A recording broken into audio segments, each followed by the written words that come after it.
I am Black. In Psychology of Colonialism, a Hedu Aweborn describes the mechanisms of the implantation of psychological colonialism, which aims at denigrating Africans to the status of subhuman. We must raise Black consciousness in a white supremacist world that seeks to dehumanize us. We must reject colonial mass media.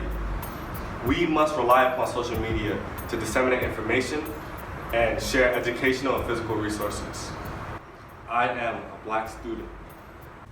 In Black Study, Black Struggle, Robin D.G. Kelly stated, quote, "This is not to say that today's student activists should do exactly as was done in the past, but historical models may provide valuable insights for those seeking novel solutions," end quote.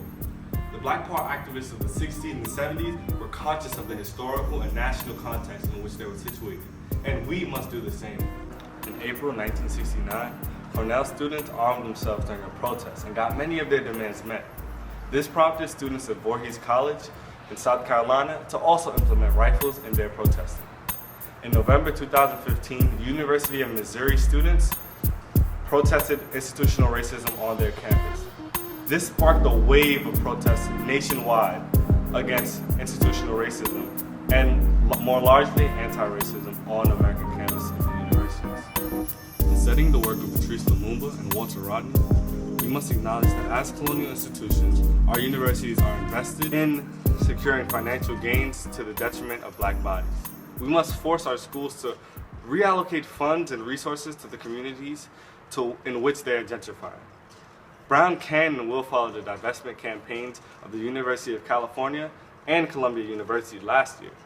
Many prominent American Black Power activists of the 60s and 70s were influenced by the theory and politics of leaders from around the world, such as Chinese Chairman Mao Zedong, Cuban Fidel Castro, Ghanaian Kwame Nkrumah. That being said, they asserted third world solidarity and the need for coalitions to address global white supremacy.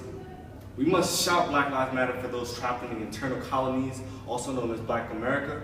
We must also shout Black Lives Matter for those trapped in the neo-colonial Israeli-Palestine conflict, the mining of coltan in the Congo, as well as the war against indigenous environmentalists in the Amazon.